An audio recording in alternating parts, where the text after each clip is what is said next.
Hello everyone and welcome to the GMS magazine videos. I am Paco Garcia and today I am going to talk about eRaptor's dice towers, but not one, not two, not three, but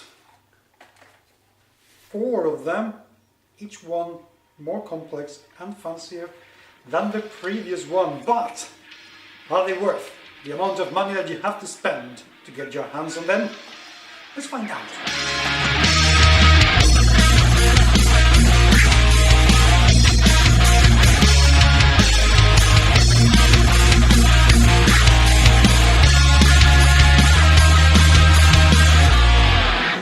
If you have ever followed my videos, you would know that eRaptor is a company I have a very soft spot for. I've done many videos about their products because I think they do some really cool, geeky stuff that I really like. That's rather inexpensive and they do it very well. And I have enjoyed seeing how the company has gone from doing some very basic stuff with plywood to doing some very seriously cool and expensive dice towers with plastic, and now a few more models that they are bringing out.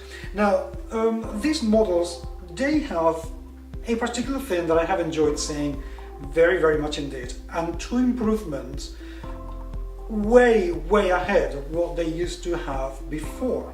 One is that their cutting technique has improved quite dramatically, which means that nowadays you really don't have to struggle much when you detach the wooden pieces from the sprues, and that goes through all the towers that I have received this time, which is very welcome indeed.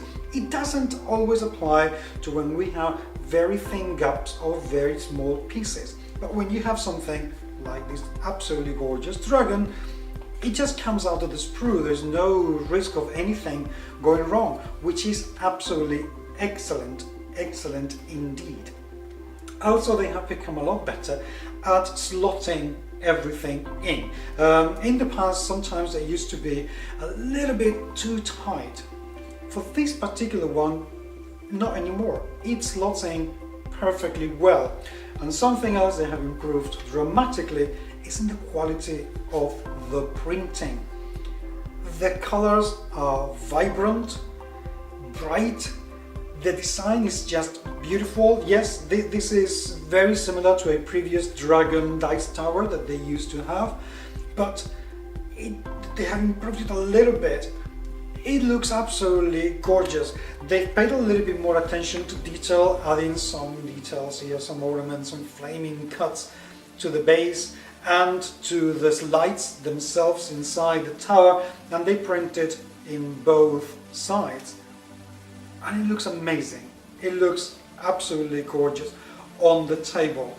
Now, that's not the only thing that they have learned from, because when we go on to the second tower and we take a look at the Raptor, I know, don't, at the Raptor tower, which as well as featuring the same beautiful printing, the same lovely simple design, they've gone one step up. Another Raptor can talk and tell you things like that. It's a gimmick. It doesn't really do anything. It really doesn't. But it's just gorgeous to put your dice on the jaw or that thing and just kick it back and that's it. And the eye will close down. One more thing that this tower does differently is that the dice don't come out from the front of the animal, which is what they used to do this time, and I am told by popular request it comes from behind, which is, I don't know, it's weird, but if you want to make some secret rolls, yay, that's absolutely excellent. This is a little bit more complex to put together, and as I talk about these towers you will see how the complexity goes up and up and up. But overall, this one was actually quite easy to build, and I just love the be able to close, I'll show you, you just close the eye of the Raptor. So Mr. Raptor can go to sleep. Well, I don't know, it's silly, but I absolutely love it. I really enjoy this one. Now we go on to the third tower, and for this tower we are gonna go to space. And I wish I could say that this is the final frontier for dice towers, but it isn't, because there's another one afterwards. But now, again, the printing is absolutely delightful. I mean, you can take a look in there and see how the colors have been printed. These really bright, beautiful colors for this tower, and I absolutely love it. Assembling it though, it was a bit more complicated, and whereas in the past you could actually just by deduction assemble these towers, now you are going to need to print or to have the PDF of the instructions. You know, these people are becoming kind of like the IKEA of dice towers, because these are more complex. They have smaller pieces that they slot together very well indeed. Mind you though, if you use very small dice, then they might get stuck in here, which is not particularly fun. And if you tilt the tower backwards, they will get trapped under there in that little platform. So there are just two little things, two little niggles to be aware of. But if you want something truly spectacular for your space theme games, I mean, wow, this is just beautiful, seriously. This looks absolutely gorgeous and futuristic and lovely, and I absolutely love it. Now the fourth tower, I kind of had mixed feelings about this, because I kid you not, it looks absolutely stunning. The furnace just looks fantastic, and it has been engineered with moving parts. So you can open and close these little grid doors, and in order to roll the dice you actually have to open that. That's fancy. That's really... oh, and I can still smell the laser cut burns. This is lovely. This is mega fancy. Mind you, and I really warn you about this, it takes a long time to assemble.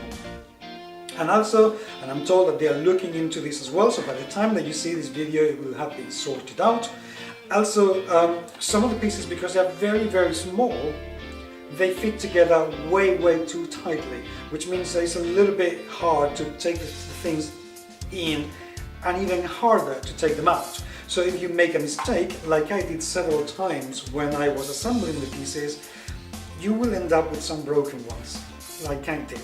So you have to be extremely careful when you assemble, to make sure that everything is completely correct in the right place, and you have to be even more careful if you need to take this thing apart, something that with other towers you may not need to do.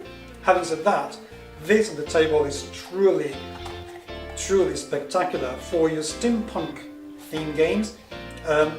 It's just perfect, absolutely perfect. You really have to love this thing. Something else though is that it will need to be worked a little bit, because the pieces will get stuck until you actually use them quite a lot. But that's to be expected of wood, and to be honest, it's not as if you're going to be doing every 5 seconds. So I have not particularly a big issue with that, because it will get better in time. Hard to assemble, very hard to assemble, but worth it. I can tell you, this is going to be the centerpiece of very many conversations around many tables. So yes, I absolutely love this one. That's it. I would take a look at this seriously as a present, as something special for a game. They are gorgeous. They are truly gorgeous, and I'm loving to see how eRaptor is doing a lot better, both in the design, in the engineering, some point over engineering of this. This could be simplified a little bit, but hey, look at that. I don't care. It just looks fantastic, and I'm loving seeing the company grow. Please take a look and let me know what you think.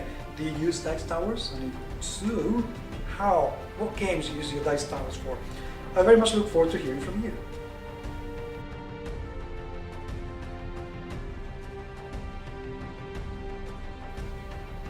Thank you very much indeed for watching this video. Please remember to subscribe to get notifications of future publications of videos, and do share the love. Show this to everyone so they can take a look at these magnificent towers. Let me know if you have any comments. I'd love to hear from you. And in the meantime, until next time, I'll talk to you soon.